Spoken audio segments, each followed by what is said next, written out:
Assalamualaikum warahmatullahi wabarakatuh. Halo teman-teman, kembali lagi bersama Kak Hana. Oke, kali ini kita akan membahas tentang materi IPA. Nah, sebelum kita masuk ke materi, marilah kita berdoa terlebih dahulu. Berdoa mulai. Bismillahirrahmanirrahim. Oke. Alhamdulillah ya, kita masih dipertemukan pada kesempatan video pada hari ini. Kali ini Kakak mau ngasih tahu nih ke kalian. Ada yang udah pernah kenal sama benda-benda seperti kopi, sirup, susu, air, dan sebagainya. Nah, pada kesempatan kali ini kita akan belajar mengenai larutan.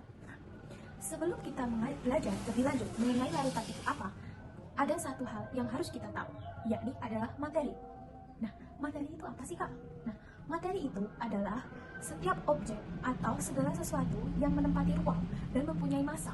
Misalnya air, batu, pasir, kemudian oksigen, dan lain-lainnya. Nah, setelah kita mengetahui materi itu, maka kita akan mudah untuk menentukan larutan. Nah, sekarang kita masuk ke larutan. Larutan itu terbagi menjadi dua, yakni ada larutan homogen dan juga larutan heterogen. Nah, apa sih larutan homogen itu? Larutan homogen adalah zat campuran yang terdiri atas dua materi atau zat yang dapat menyatu secara merata. Nah, campuran pada homogen itu disebut sebagai larutan, dan larutan itu terdiri dari tiga jenis, ada asam, basa, dan garam. Kemudian, yang kedua ada zat campuran heterogen, di mana campuran ini terdiri dari dua materi atau zat yang tidak dapat menyatu secara sempurna, sehingga susunan zat campurannya masih dapat dibedakan. Oke, setelah kita mengetahui apa pengertian dari zat campuran homogen dan juga zat campuran heterogen, mari kita sama-sama bereksperimen menentukan mana yang termasuk campuran homogen dan juga campuran heterogen. Kali ini kakak udah nyiapin beberapa komponen untuk kita uji yang mana larutan homogen dan mana larutan heterogen. Yang pertama, kakak punya kopi, kemudian ada pasir, kemudian ada minyak, kemudian ada gula pasir, kemudian ada garam, kemudian ada selai.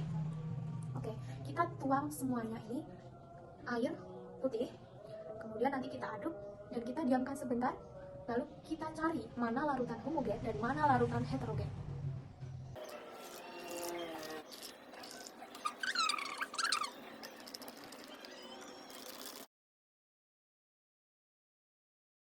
Setelah kita aduk, mari kita tunggu beberapa menit.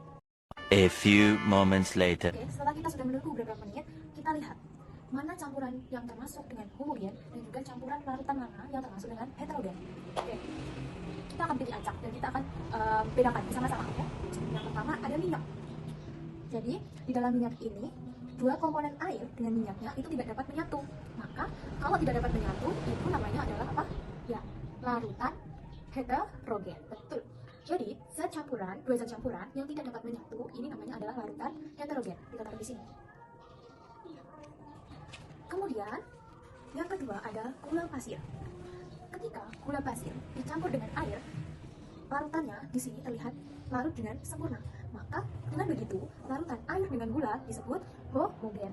Kemudian ada garam dengan air, dia adalah campurannya terlarut, maka dia termasuk campuran homogen. Kemudian yang selanjutnya adalah air dengan tanah.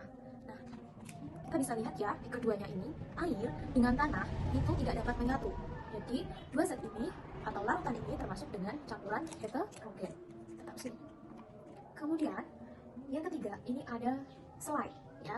Nah, selai di sini di sini ada air dan juga selai. Ketika diaduk dia bercampur menjadi satu. Maka dengan ini dikatakan dengan larutan homogen. Betul. Kemudian yang terakhir, di sini ada kopi yang dicampur dengan air, kemudian kita aduk, hasilnya adalah mengendap. Mungkin di kamera tidak terlalu terlihat ya teman-teman. Jadi di sini air dan kopi itu sifatnya adalah larutan heterogen. Jadi kita bisa menyimpulkan bersama ya bahwa di dalam 6 benda atau 6 zat eksperimen kali ini, yaitu ada pasir, minyak, dan juga kopi, ketika dicampurkan dengan air kemudian kita aduk, ketiga hal ini termasuk zat campuran heterogen. Sedangkan gula pasir, garam, dan juga selai, ketika kita campurkan dengan air putih, kemudian kita aduk, maka ketiga zat ini adalah terlarut menjadi satu. Maka ketiga zat ini bisa kita katakan sebagai zat larutan homogen. Nah, demikian penjelasan sedikit dari kakak. Semoga dengan adanya video ini bisa bermanfaat buat kita semua dan juga teman-teman bisa menambah pengetahuan dan juga bisa membedakan mana yang larutan homogen dan juga mana saja yang larutan heterogen. Terima kasih. Marilah kita akhiri dengan bacaan hamdalah. Alhamdulillahirabbil alamin. Terima kasih and see you. Wassalamualaikum warahmatullahi wabarakatuh.